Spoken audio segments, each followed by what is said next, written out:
With less than a month to the kickoff of the Euros 2024, the teams have started releasing their squads. And this evening, French coach Didier Deschamps has announced his squad. N'Golo Kante. N'Golo is back.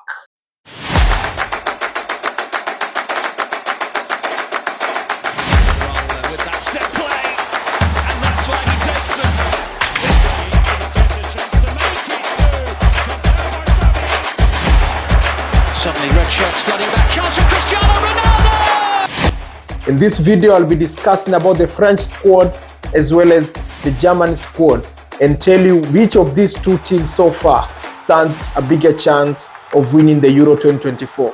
And this is the Euro 2024 edition, episode 1.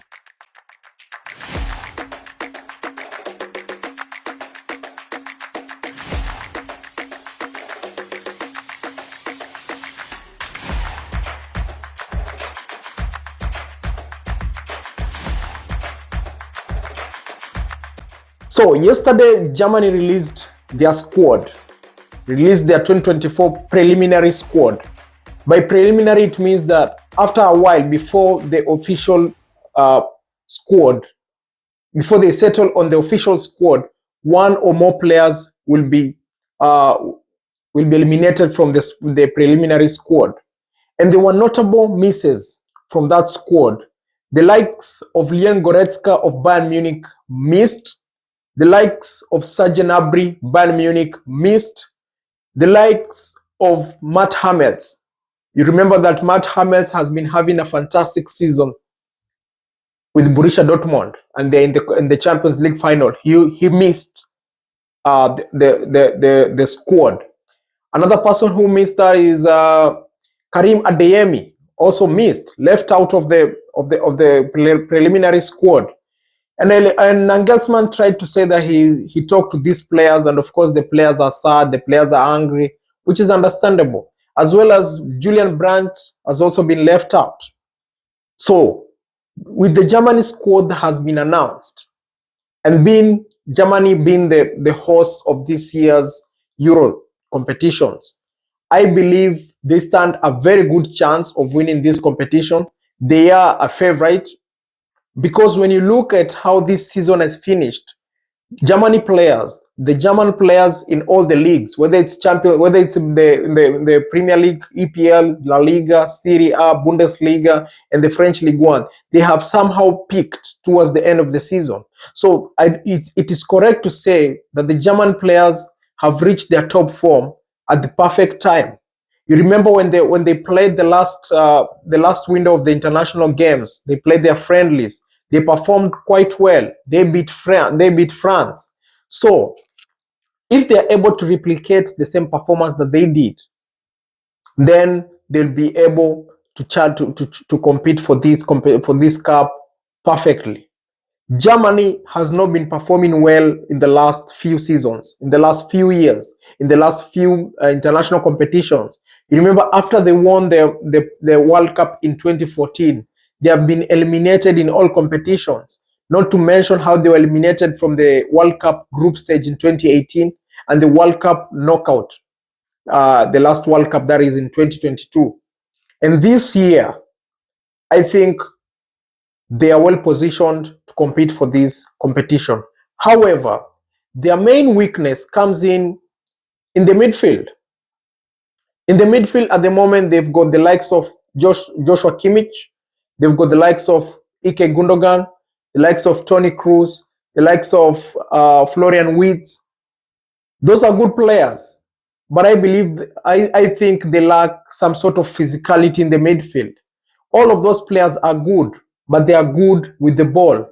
Without the ball in this competition, Germany will suffer, not unless they bring in some physical players who can make tackles, players who can prevent runs through the midfield.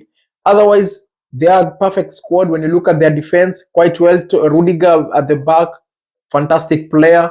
When you look at the front, they've got good players, the likes of Leroy Sané, the likes of Niklas Füllkrug. These guys have been picking well. The likes of Kai Havertz, Those are players that will cause opponents a lot of problems.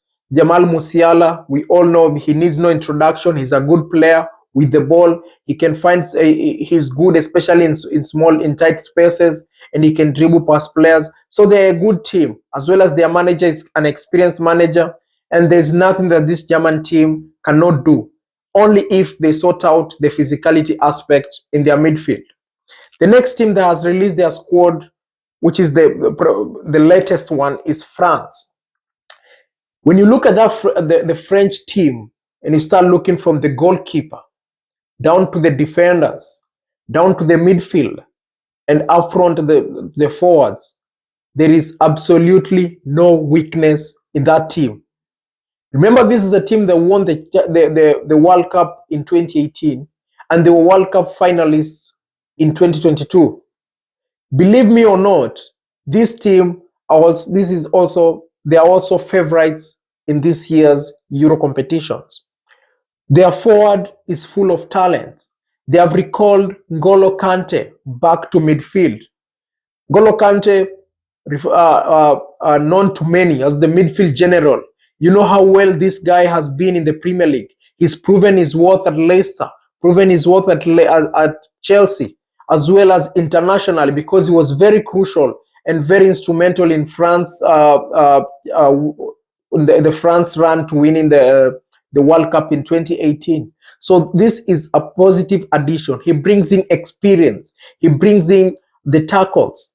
He's one of those guys who makes tackling look like it's an easy thing, because he's very smooth.